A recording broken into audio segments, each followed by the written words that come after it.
Supracortical. Supracortical. Con el médico psiquiatra Rafael López. Síguelo en todas las redes como @RafaRufus. No olviden que Supracortical es parte de Sonoro y que puedes encontrar la página de Sonoro www.sonoromedia.com para escuchar todas las producciones que tiene Sonoro, y Supracortical es solo una de ellas. Bienvenidos a Supracortical. El día de hoy tenemos un programa muy importante. Vamos a platicar con Lisbeth Brizuela, que es directora para México de Disability Rights International.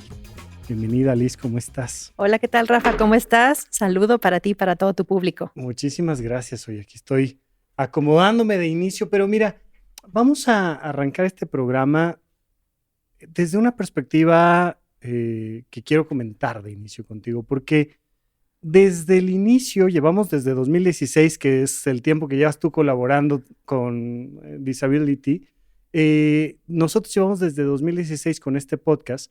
Y por supuesto que uno de los mensajes principales que hemos hecho desde el inicio ha sido: no le tengan miedo a la psiquiatría, no le tengan miedo a una hospitalización, ¿no? En un hospital psiquiátrico, a los tratamientos farmacológicos, tratar de romper con todo este estigma del miedo. De hecho, recientemente tuvimos por ahí un especial de algunos episodios dedicados al tema de la adopción, el acogimiento familiar.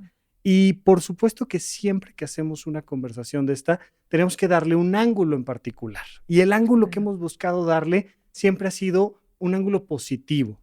Sin embargo, eso significa que pues, también hay otra manera de contar las historias. Y cuando hacemos ese giro 360, nos da una visión más general. Solo quiero dejar esto desde aquí para que me platiques un poquito qué es Disability, ¿a qué te dedicas tú? ¿Cuál es la intención de esta institución? Y de ahí nos va a dar mucho para platicar. Bienvenida, Liz. Cuéntame un poquito más de ti, tu puesto, la institución. Platícame. Claro que sí, Rafa. Pues mira, yo soy directora para México de Disability Rights International. DRI es una organización internacional que tiene su sede en Washington, D.C. Tiene varias oficinas regionales en distintos países, como Ucrania, Serbia, Londres, y bueno, la oficina para México, en donde básicamente nos dedicamos a promover el derecho de las personas con discapacidad a vivir en la comunidad y el derecho de las infancias, niñas, niños y adolescentes con y sin discapacidad a vivir en una familia. Nuestro principal objetivo es lograr la plena inclusión de las personas con discapacidad en la comunidad. Lo que hacemos, tenemos un enfoque muy particular y visitamos instituciones como casas hogar, hospitales psiquiátricos, albergues, centros de asistencia social, orfanatos y demás. Y ahí te quiero detener porque cuando escuchamos discapacidad, normalmente se ha hecho desde hace años una campaña importante para entender lo importante de la inclusión en cuanto a temas de discapacidad, pero normalmente pensamos en una discapacidad motriz y casi siempre pensamos en una silla de ruedas, ¿no? Todo lo que hay en torno a una persona que requiere una silla de ruedas. Pero en este caso, tú me dices, no, nosotros de inicio, pues buscamos hacer visitas a lugares donde hay instituciones atendiendo personas y no estamos hablando tanto en sí de personas que tienen una discapacidad motriz, ¿correcto? ¿Cuál es el perfil de los usuarios que ustedes visitan? Generalmente cuando visitamos instituciones encontramos a personas con discapacidades intelectuales y con discapacidades psicosociales. Cuando nos referimos a discapacidades psicosociales, hablamos de todas estas personas que han sido usuarias, exusuarias, pacientes y que han estado dentro del entorno psiquiátrico, que tienen algún diagnóstico de salud mental. Entonces, todo esto engloba a las discapacidades psicosociales desde un enfoque de derechos humanos. Y así es como lo vemos. Entonces, encontramos esto. Pero vamos a usar un lenguaje más cotidiano, ¿no? Vale. O sea, ya me dijiste en una definición muy linda, muy técnica, pero en otras palabras, ¿a qué se dedican ustedes? Nos dedicamos a documentar, analizar, visitar estos lugares y mostrar qué es lo que pasa dentro de ellos. Socialmente, creemos que son lugares aptos para todas las personas. Yo te diría que socialmente creemos que son lugares horribles. O No sea, sé, sí. yo creo que si salgo a la calle y hago una encuesta, eso creo, pero esto es lo interesante, que ustedes tienen datos, porque normalmente nos imaginamos muchas cosas. Sí. Oye, ¿cómo te imaginas que es la Luna? ¿Cómo te imaginas que es Francia? ¿Cómo te imaginas que es un hospital psiquiátrico? ¿Cómo te imaginas que es una escuela en Canadá o en Japón? Son cosas que nos imaginamos. Y yo creo, porque te digo, a mí me ha tocado Sí. platicar desde el otro lado con la gente, yo creo que la mayoría de las personas se imaginan que un anexo, un hospital psiquiátrico, un orfanato, ya me dirás tú algún otro término en particular. Yo me imagino que la gente cree que son lugares horribles, pero la diferencia es que ellos creen. ¿Tú crees que la gente cree que están muy bonitos los orfanatos, los hospitales psiquiátricos, los asilos, Eso es una cosa curiosa porque en parte considero que está esta creencia social de que son lugares de protección, en donde las personas con discapacidad sí está bien que estén allí, Okay. y las niñas, niños y adolescentes también está bien que estén ahí. O sea, como Ok. que tenemos la idea de, bueno, si no tiene una familia, está bien que se vaya a una casa hogar, ¿no? Ok, mira, ¿y de dónde sientes tú que hayas generado esta idea? Porque digo, desde ahí lo podemos empezar a platicar. Sí, Yo creo todo lo contrario. qué O sea, interesante. de hecho, una de las cosas frecuentes que me encuentro con mis pacientes es que hay que mandar a papá, a mamá, al abuelo, a la abuela, a un asilo. Y es como de lo peor que puede imaginarse una familia, una angustia tremenda, la familia desgastada, pero dicen, es que no quiero hacerle eso, ¿no? Y tenemos, bueno, N cantidad de historias en películas, en biografías. Por ejemplo, Charles Chaplin narra todo su andar por los orfanatos.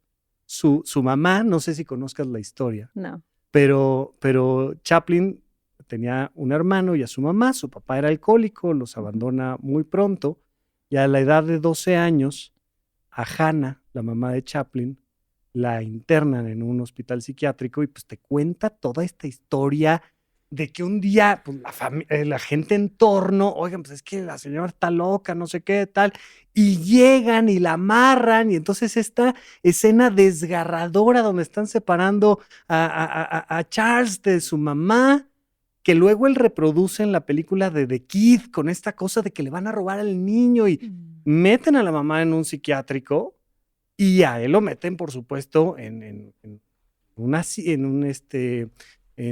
perdóname, se me fue, como en un lugar de hospedaje para los niños, etcétera.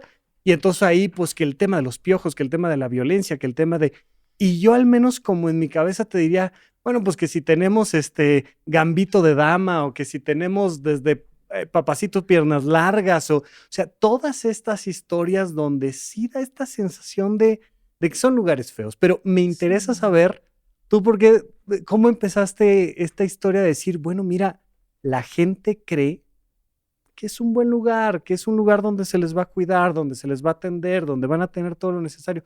¿Te acuerdas tú cómo empezaste a identificar que había personas que tenían esa visión? Mira, me pasó la primera vez que yo visité una institución, tenía 18 años. Ok. Y fue un lugar como terrible, ¿no? Ok.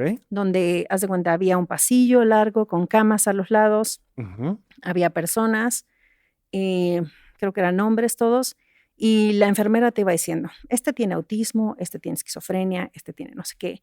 Entonces, para mí fue terrible ir a verlo, ¿no? Claro. Sin embargo, las personas siguen enviando personas a estos lugares. O sea, yo vi gente pegándose en la cabeza, sangrando, personas desnudas, ¿no? O sea, a mis 18 años para mí fue terrible.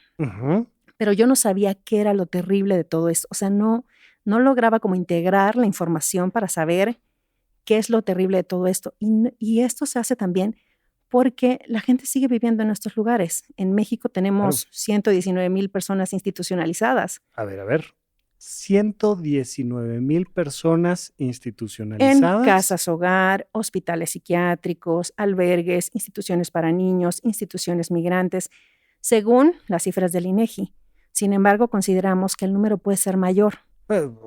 Como que no, por muchas cosas. no suena, ¿no? O sea, Sí. mayor, ¿qué dirías? ¿Un 20%, el doble, el triple? No sabría decirte porque hay muchas instituciones irregulares. Que es o sea, si las instituciones regulares, me vas platicando tú que tienen sus problemas, las irregulares deben de tener más. Las irregulares tienen muchísimos más.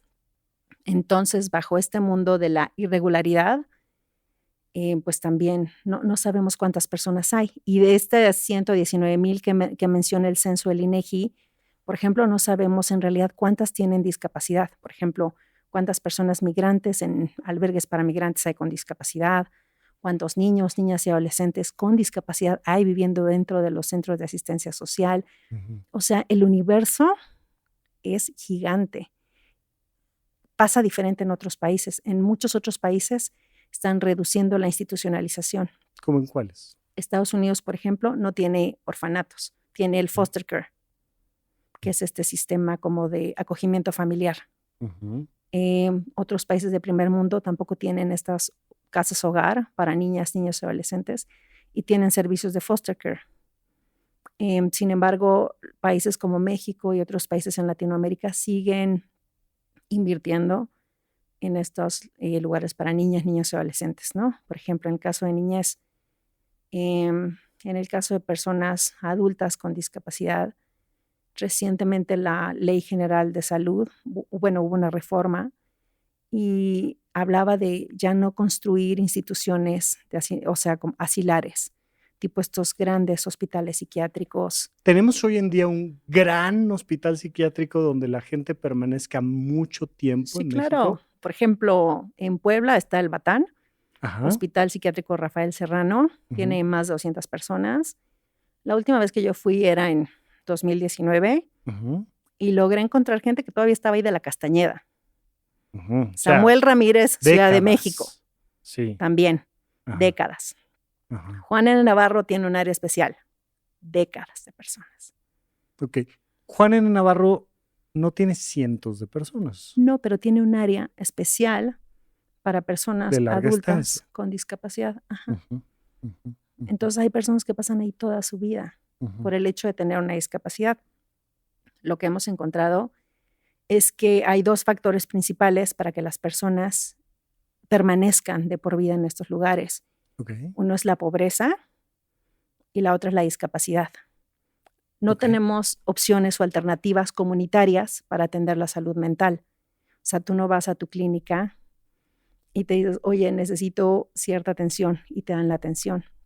Entonces se van a atención de tercer nivel, es decir, como a los hospitales psiquiátricos, cuando la atención debería ser comunitaria. Y hablar de servicios comunitarios también implica crear opciones educativas, opciones laborales, opciones de recreación, opciones de salud. Entonces, cuando estamos cubriendo todas estas áreas accesibles a todas las personas, pues ya hablamos de la creación de servicios comunitarios. O sea, que una persona no tenga que ir al Fray de su casa 2 horas y media, esperar 2 horas a que le den cita, 15 minutos, regresar 2 horas y media a su casa, sino que dentro de su comunidad pudiera tener los servicios de atención a la salud mental que requieran, ¿no? Eso es muy importante. Ok, o sea,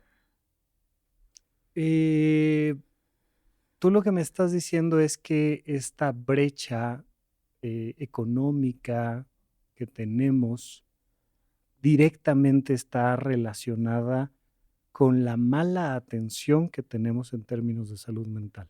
Sí. No sé si esto sea real, viable, la pregunta siquiera, pero si digamos que 10 es una atención gubernamental, institucional, maravillosa, perfecta, que digas, no hombre, qué bárbaro, son punta de lanza de cómo se debe de atender la salud mental de la población, no del individuo, de la sociedad completa. 10. Y 0 es terrible, lo peor, estamos en el medievo o peor. ¿Qué calificación le darías tú a nuestra atención en salud mental en nuestro país? Yo diría un 3. O sea, estamos muy mal. Yo lo veo muy mal, porque visito estos lugares y puedo verlo. O sea, hay consulta externa, pero considero que los servicios deben ser expandidos a toda la población. Nosotros vimos con la pandemia la necesidad de atender la salud mental. Vimos cómo impactaba el aislamiento en las personas.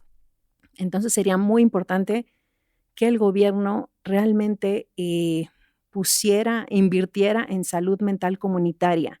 Hablamos de comunitaria. Por ejemplo, la inversión en salud mental actualmente es de 1.7% en México. Del presupuesto. Sí, del presupuesto. O sea, es súper poquito. Lo que queda. ¿No? Y de eso, el 80%... hay que administrarlo, dices. Y el 80% se va a las instituciones psiquiátricas de larga estancia. ¿Cómo crees? La mayor parte de tu presupuesto se va a detener personas de por vida en instituciones. Ok. Yo recuerdo cuando se hizo toda esta propuesta de reforma, la ley de salud, etcétera. Yo decía, pues, o sea, es que el problema es que si no tenemos instituciones especializadas en temas de atención en salud mental, ¿dónde se va a atender la gente? Porque un poco el discurso era que no haya hospitales psiquiátricos, o sea, el encabezado del periódico era ese. Pero lo que tú estás diciendo es muy lindo, es decir, el paso siguiente, independientemente de que nos falta un montón para mejorar la atención en salud mental en México, pero el paso siguiente tendría que ser que tengas comunitariamente más cerca cómo atenderte. ¿Cómo te lo imaginas? O sea, porque yo me imagino que las personas ni siquiera tienen idea de cómo se vería eso, cómo se ve la película de eso. Sí, fíjate que es difícil imaginarlo si no lo has visto. Ajá. O sea, a nosotros nos han llevado a hacer varios como recorridos en distintas ciudades en Estados Unidos para conocer cómo funcionan estos servicios y tener en el imaginario eso de cómo funciona, ¿no? Sí. Yo estuve en Nueva York hace 2 semanas y justamente fuimos a visitar un servicio de emergencia. Y era una casa de puertas abiertas en donde las personas iban cuando tenían una emergencia. Llámese emergencia lo que la persona considerara que era una emergencia, no lo que tú como especialista consideras que es una emergencia. Había personas que decían, llevo 3 años sin salir de mi casa por el aislamiento y necesito reactivarme socialmente. Entonces, esa es mi emergencia y necesito un servicio de acompañamiento. Entonces, esta organización brindaba servicios de 14 días, un mes, donde la persona podía estar ahí, le daban acompañamiento entre pares, que eso es muy importante. El acompañamiento entre pares es, por ejemplo, una persona que ha sufrido la misma discapacidad que tú, pero que tiene la misma discapacidad, te puede dar apoyo. Y los apoyos entre pares en Estados Unidos son pagados y certificados. Acá en México tenemos ejemplos de apoyo entre pares. Okay. Ya, a ver, mi compañera Eunice espero te pueda platicar de eso. Ajá. Pero son personas que han tenido las mismas vivencias que tú apoyándote en tu proceso. Entonces eso es muy padre porque es tu par, tu igual, el que te está dando acompañamiento. Y tu igual está capacitado, está certificado, tiene un sueldo.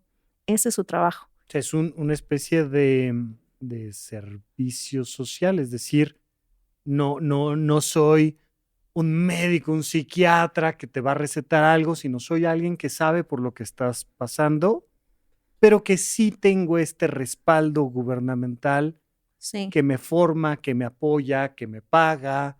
Sí. Y entonces empezamos a crear esta comunidad. Así es. Entonces, esto es un estilo de servicios comunitarios. Y te digo, en este lugar las personas podrían estar como de 14 días a un mes. No estaban a puerta cerrada, eran libres de irse si así lo deseaban. No llegaban ni las amarraban de entrada, ¿no? O sea, si no llegaban, hablaban con ellas y era mucho acompañamiento en lo que la persona lo requiriera. Y de ahí, dependiendo, es que se regresaban a su casa o le hacían algún tipo de acompañamiento, canalización con otros servicios en Nueva York para que la persona pudiera seguir recibiendo apoyos. Entonces, esto es un tipo de servicio comunitario en temas de salud mental. Hemos visto otro que también me gusta mucho, que se llama Housing First, es decir, casa primero. Uh-huh. Muchas de las personas con condiciones de salud mental, personas en situación de calle, no tienen un lugar donde quedarse. Y lo que hace este programa es, primero que nada, solucionar la vivienda. ¿Dónde va a vivir esta persona? ¿Qué va a pasar con esta persona? Porque muchas veces las personas no tienen dónde estar. O sea, o su familia es violenta, no pueden regresar, o no tienen una casa. Entonces el programa lo primero que hace es conseguir una casa y las personas no están condicionadas a recibir otro tipo de servicios. O sea, no es de, bueno, te vamos a dar una vivienda, pero tienes que tomar el medicamento psiquiátrico. Bueno, te vamos a dar una vivienda, pero tienes que trabajar, ¿no?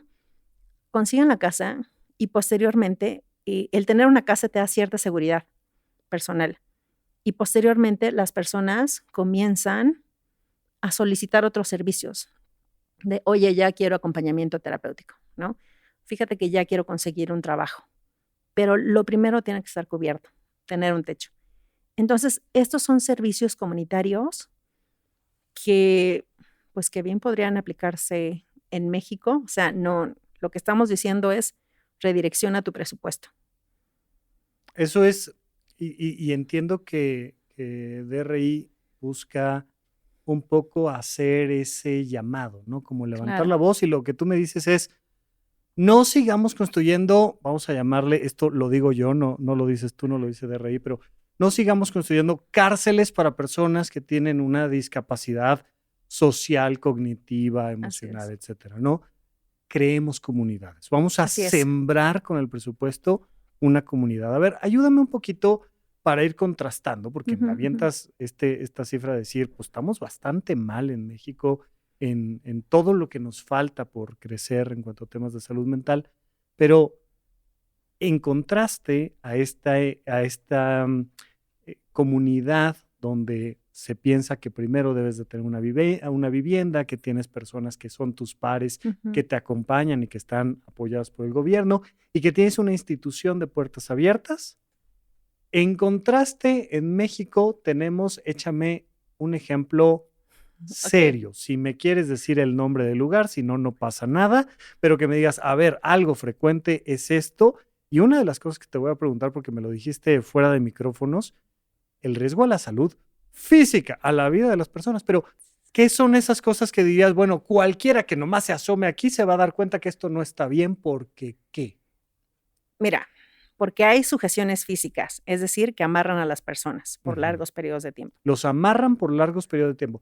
Eso en ningún caso está bien, en algunos casos está bien.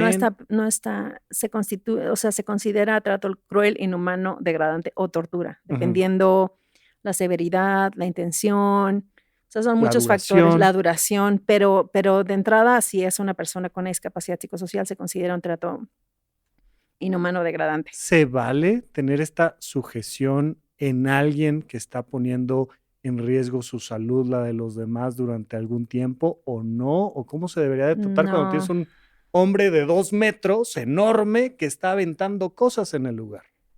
Sí, aquí lo que se dice es no sujeciones físicas o químicas. Químicas, es decir, cuando se medica a las personas para controlar su voluntad. Lo vemos muy seguido en las instituciones. ¿Qué más vemos? Uso de cuartos de aislamiento. ¿Cuál sería una alternativa en una situación así de alto riesgo? Yo considero que las alternativas serían tratar de mediar la situación. Primero, o sea, es muy importante el espacio. Hay personas que no quieren estar en un hospital psiquiátrico. O sea, tú lo has visto, lo has comentado. Pero en México no tenemos otras alternativas. Tu única alternativa es ir al hospital psiquiátrico, ¿no? Entonces, ya de entrada esto puede poner en estrés a una persona. Entonces, cuando tienes diferentes alternativas, por ejemplo, estos servicios de emergencia que te platicaba, o servicios a domicilio, por ejemplo, esas son otras opciones. Puede que el tratamiento o el acercamiento sea diferente, pero no tenemos alternativas. Te lo pregunto porque sí me ha tocado ver, ¿no? Situaciones que de lejos se ven incontrolables. Claro. O sea, una persona en su casa vive con su mamá, es un adulto, 45 años, la mamá es un adulto mayor, y está francamente agresivo. Es un hombre grande, fuerte, que toma objetos que pueden poner en riesgo la vida de la persona en sí misma, de los demás. Y entonces preguntan, oye, ¿qué hago? Sí. Y un poco la respuesta es, nada. ¿Cuáles son esas maneras que consideras que podrían ser adecuadas en una situación francamente violenta? Yo creo que se tiene que buscar la forma y cada persona es un caso diferente. Yo creo que no podemos generalizar y decir todos los tratos para las personas que tienen ciertas situaciones de violencia son así, ¿no? También pasa mucho que no estamos acostumbrados como a prevenir las crisis. Entonces, creo que podemos trabajar mucho en cómo no escalar las crisis. O sea, cómo podrían las personas, por medio del autocuidado de ciertas cosas, trabajar para prevenir estos niveles de crisis, ¿no? Una vez entrevisté a una chica que me decía, es que yo llegué al hospital psiquiátrico y estaba muy alterada y entonces me amarraron y entonces yo me puse a gritar más y me puse peor. Claro. Porque me dio mucho miedo. Entonces, cuando ella me explicaba su respuesta, me decía, es que a mí me dio mucho miedo estar ahí y no quería que me amarraran. Entonces yo, o sea, empecé como a alterarme más. Y entonces luego me medicaron y entonces yo me puse peor, ¿no? O sea, también creo que cómo es que van escalando, o sea, como una cosa sube a la otra, ¿no? Sí, de hecho, hay protocolos de desescalada, ¿no? Y mucho de lo que se trata de hacer en algunas instituciones, pues es de inicio hablarlo, que las personas puedan caminar, estar en un lugar donde se sientan seguras. Pero te preguntaba porque francamente me parece que ha habido situaciones donde digo, es que hay que hablarle a la policía. O sea, no hay más, ¿no? Pero luego tenemos estos otros casos del otro lado donde dices, oye, ¿esta persona cuánto tiempo lleva en la cama? 6 días, sujeta, ¿no? Pero sí, tenemos sí. de todo, ¿no? O sea, hay una cantidad de situaciones que son complicadas, pero una de las cosas que dices es, tenemos muchísimos casos donde se podría evitar la sujeción Claro. o el aislamiento o la agresión y pasa. Sí, y cualquier cosa, bueno, DRI trabaja con varios expertos en salud mental, o sea, psicólogos clínicos, psiquiatras y demás. Creo que ellos son las personas idóneas para darte así, decirte, puedes hacer A, B o C. Si quieres, un día los podemos invitar y ellos que te den como las opciones de qué se puede hacer en este tipo de casos más particulares.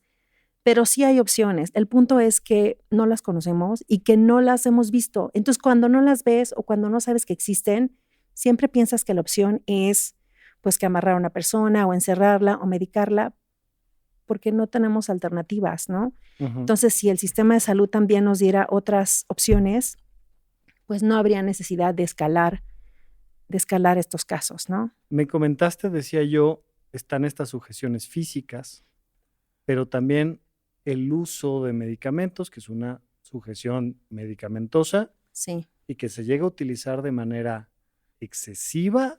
Y es muy diferente a que una persona tome un medicamento. O sea, tú puedes tomar un medicamento por decisión propia. Tú vas dices, con a mí el me pasa psiquiatra, esto, sí. lo dialogas, Van te contigo, informas, exacto. claro. Y es, ok, esto te va a servir. Oye, me cayó un poquito mal, ajustemos la dosis, tal. Eso, no. Pero tenemos personas encerradas. Sobremedicadas. Para controlar su voluntad, o sea, su conducta. Su conducta, ¿no? Que muchas veces es el reclamo de la familia. Pasa mucho, por ejemplo, con los adultos mayores de decir, pues es que se para de la cama. Pues sí, a veces la gente se para de la cama. No, pues es que no, o sea, no, necesito que esté, ¿no? Controlable, ¿no? Y se sobremedica. Y me dabas datos que quisiera pedirte de que ponen en riesgo la vida de las personas y no solo eso, o sea, lamentablemente llega a casos letales. Hay un caso de un hospital psiquiátrico en donde de 300 en México, 300 personas, 92 murieron a causa de los medicamentos psiquiátricos. De 300 personas, 92, o sea, 1/3 de las personas que estaban ahí, solo por estar ahí. En 2 años murieron por el uso de medicamentos psiquiátricos, por el mal uso de los medicamentos psiquiátricos. Ok. Quiere decir que no sabemos muy bien cómo pasó. Hemos pedido información y no la hemos recibido. Puede ser que las dosis hayan estado más elevadas. Puede ser que también lo que pasa mucho y que nos han comentado es que a falta de ciertos medicamentos sustituyen con otros. Claro. No todos le caen bien a todas las personas. No, y no es lo mismo una cosa que la otra, ¿no? Y además muchas veces traes un tratamiento y si lo cambias de golpe por otra cosa, también tiene sus efectos adversos. Así es. Entonces, pues pasa esto, ¿no? Y me gustaría también, otras de las cosas que vemos en estos lugares son abuso sexual, físico, trata con fines laborales y sexuales. O sea, creo que también una de las cosas que observamos y que nos preocupan es esta detención de por vida, solo porque tienes una discapacidad. O sea, que no tengas opciones a dónde ir y ahí te quedas de por vida, ¿no? Y lo que hemos insistido con el gobierno mexicano es empezar un proceso de desinstitucionalización. Okay. ¿Y cómo vamos? Reitero proceso, porque no se trata de dejar a las personas, soltarlas el día de mañana y a ver cómo le haces, ¿no? Correcto. Tiene que haber proceso. Un sistema, ¿no? Ajá. Tiempos, dineros, metas, ¿para cuándo? Pero un poco hacia allá y todavía tenemos unos minutitos, pero para irnos enfilando hacia el final. Eso era lo que te quería preguntar. O sea, lo que tú me dices es, no estamos nada bien como país en la manera en la que atendemos a las personas que requieren por temas de salud mental y de sus condiciones sociales. No estamos nada. Pasan cosas graves. Hay otros países donde las cosas se van haciendo mejor y nos van marcando el camino. Pero me gustaría también saber si DRI ha tenido éxitos, si tú te has sentido tal vez orgullosa de algún proyecto en especial, de algún diálogo con el gobierno en particular, de alguna institución que hayas visto que haya mejorado. ¿Hay algo que se haya hecho mejor en estos últimos años? Sí, yo creo que sí. Algo muy importante es resaltar que la participación de las personas con una discapacidad psicosocial ha aumentado. O sea, que la participación en sus procesos, en conocer sobre sus derechos, ha aumentado. Un proyecto en el que estoy orgullosa, pues, es el Colectivo Chucán, que es la primera organización que se creó en México de y para personas con discapacidad psicosocial. O sea, ellos mismos se administran como organización y ellos mismos como plantean sus actividades y apoyan, justamente tienen este apoyo entre pares con otras personas que tienen las mismas condiciones de discapacidad. Entonces, pues es un proyecto que ya lleva 11 años. DRI ya lo soltó hace algunos años para que ellos pudieran ser una organización autónoma. Entonces, a partir de la creación del colectivo, han surgido distintos activismos. Por ejemplo, está Orgullo Loco, Mad in México. ¿Qué es Orgullo Loco? Qué bonito nombre tiene. Cuéntame. Orgullo Loco es un movimiento de personas expertas por experiencia. Así se llaman las personas que son pues que han tenido estas experiencias. O sea, así como te decía, apoyo entre pares, pues es exactamente lo mismo. Ajá. Las y los expertos por experiencia organizándose a fin de reivindicar la locura. Está lindísimo. Está bello. Orgullo Loco. Y luego me dijiste Mad in México. Ajá. Que es o sea, en vez de hecho en México, Made in México, de loco. Es Mad Loco in México. Así ¿no? es. Está lindo también el nombre. Está muy creativo. Sí, este es un proyecto, digo, Orgullo Loco y Mad in México son proyectos de otras organizaciones, pero que han sido parte de este movimiento. Y Mad in México hace como publicaciones de y para personas con una discapacidad psicosocial. O sea, ellas publican lo que quieren, los temas que les interesa. Y bueno, pues ahí está un espacio para publicar desde sus propias voces. Entonces, yo creo que algo muy importante es que las voces de las personas están siendo escuchadas. Más personas están diciendo, oye, no, pero yo quiero decidir sobre mi tratamiento. Oye, pero esto que me dijiste, no estoy de acuerdo con lo que me mandaste. Ya me informé, ya busqué en internet, ¿no? Y vi esto y esto y esto. El consentimiento informado es muy importante. La toma de decisiones anticipadas, que también lo trabajábamos con el colectivo. Por ejemplo, ¿qué vas a hacer si tienes una crisis? ¿Qué quieres hacer? ¿Cómo te gustaría que sucediera? Se te atendiera, Así ¿no? es. O sea, vamos a platicarlo antes de que suceda la crisis para que nos pongamos de acuerdo. Fíjate que ahorita que hablas del consentimiento informado, me tocó estar en algunas instituciones donde primero se aplicaba el tratamiento, se hacía como la sujeción química, física, y luego pues pasabas con el consentimiento informado, entintabas el dedito y le pasabas la huella digital. Pues, es lo menos informado que puede haber ese consentimiento informado que existe. Ajá. Otra cosa de la que creo que podemos estar orgullosos son justamente las reformas a salud mental del año pasado, en donde ya nos hablan de creación de servicios comunitarios, en donde nos dice que las personas pues tienen derecho a este consentimiento informado, a la voluntad anticipada, en donde nos hablan de que, pues, que las niñas, niños y adolescentes no pueden estar en instituciones psiquiátricas. O sea, creo que hay muchas ventajas, pero ahora nos falta. México es muy bueno haciendo leyes e impulsando proyectos a nivel nacional e internacional. Nos encanta escribir y corregir y borrarle y volverlo a poner. Nos falta ponerlo ante la práctica. Y suena bonito, ¿no? Sí. Pero falta práctica. Y práctica incluye presupuesto, formación, reglamentos. O sea, la cantidad de psiquiatras que hay en México es verdaderamente bajita. Sí.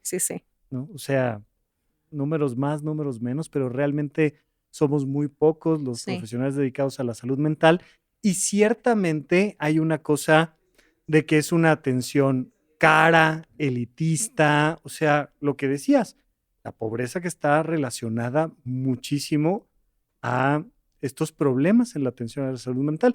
La mayoría de los psiquiatras finalmente son médicos especialistas que, como yo, me incluyo, pues cobran bastante por una consulta y que están centralizados, ¿no? La Ciudad de México principalmente. Tengo un amigo en Tijuana, tengo una compañera en Puebla, pero poco más. Ahí se puede hacer algo más. Sí, mira, yo creo que cuando hablamos de comunidad, también hablamos de fortalecernos como comunidades. Me tocó ir a San Luis Potosí, bueno, no a San Luis, como a Ciudad Valles hace una semana. Okay. Y preguntaba justamente qué servicios tienen, qué atención tienen, o sea, qué pasa cuando alguien ocupa algo, ¿no? Y su respuesta era el DIF. O sea, el DIF le solucionaba todo. Pero yo creo que también es importante organizarnos como comunidades y exigir, número uno, pues que se creen más servicios y decir, oye, no estoy recibiendo los servicios, informarnos un poco más al respecto sobre los tratamientos, emitir quejas cuando algo te está pasando y no te gusta. Ahí, emitir quejas, que es una cosa importante. Yo recuerdo, yo me formé en el Instituto Nacional de Psiquiatría. Si tú tienes otros datos, adelante, pero a mí me parece una institución que cuida mucho los derechos humanos, que tiene una formación académica muy buena y que constantemente estábamos recibiendo quejas. O sea, era tiro por viaje, quejas. Y la queja era válida, por supuesto, pero muchas veces que decían, por favor, es que el doctor me dio cita dentro de 2 meses.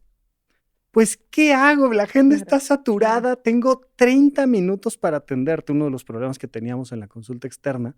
Tengo 30 minutos para atenderte cada 2 meses.